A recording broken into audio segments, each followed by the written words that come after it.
Was Hung Forthwith by S.C. Turnbo. This account was narrated to me by Mr. Dave Garrett at Tulsa, Indian Territory on the 30th of August, 1906. Mr. Garrett served in the Federal Army during the troubled days of the 60s. Here is his story. My father was a staunch Democrat, but he was opposed to slavery.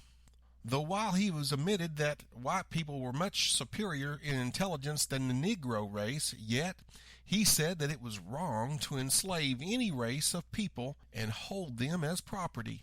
My father was also a Union man and contended that the Stars and Stripes was the flag for us to live under. Now, when I was 23 years old, I enlisted in the United States Army. Now, this was 1861, soon after the war broke out. I belonged to Company F, the 24th Missouri, S.H. Boyd Regiment, and S.P. Barris was my captain. Now to the story I set out to tell you, said Mr. Garrett. It was in the month of October, 1864. Now the Confederate General Sterling Price was on his way through Missouri with a heavy force of cavalry. As he and his army was advancing, it was supposed that he might march to St. Louis and attempt to capture the city, and the command I belonged was on waiting orders at DeSoto in Jefferson County. Early one morning, a stranger made his appearance in our camp, claiming to be a deserter from the Confederate Army, and his pants and shirt were ragged and dirty, and he was without a coat. He was a suspicious-looking character, and we looked at him as a spy. We suspected him so strong that the commander ordered him arrested under the charge that he had entered into our lines in disguise for the sole purpose of finding out the condition of our troops. The weather was cool, and the prisoner stood in need of a coat. As soon as he was arrested, he was placed in the guardhouse to await an investigation of his case, which could not be done until the following day. At night, the sergeant of the guard, who was a generous-hearted man, offered to loan the prisoner his overcoat for the night, to which the prisoner said he was glad to accept. A special guard was placed over him, which was relieved every 2 hours and replaced by another man. During the night, it developed that the man was a real spy, and that his name was Cole, and if I mistake not, he lived in Iron County, Missouri. Now the guard was notified of this and was instructed to not let the man escape, and that he would be tried for his life on the following morning.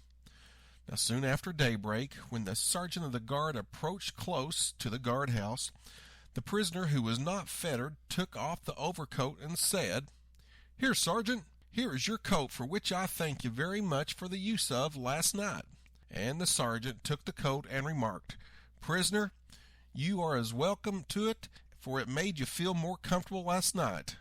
As he spoke these words, he stepped back a few paces to put the coat on. Now the guard was standing a few yards from where the prisoner was. Just as the unsuspecting, non-commissioned officer had got the overcoat partly on, and while both hands were engaged, the prisoner darted at the sergeant with an open knife in his hand. Now the knife had a long, keen point in the edge, and the prisoner had jerked it from his concealment on his person. As the prisoner reached the sergeant, he cut his throat from ear to ear. It was done so quick that the guard nor the spectators were dumbfounded, and no one had time to interfere to save the sergeant's life, and his victim fell to the ground in the agony of death. When the dying man struck the ground, the guard rushed at the prisoner without firing at him, and the latter struck him with the knife, and he fell dead.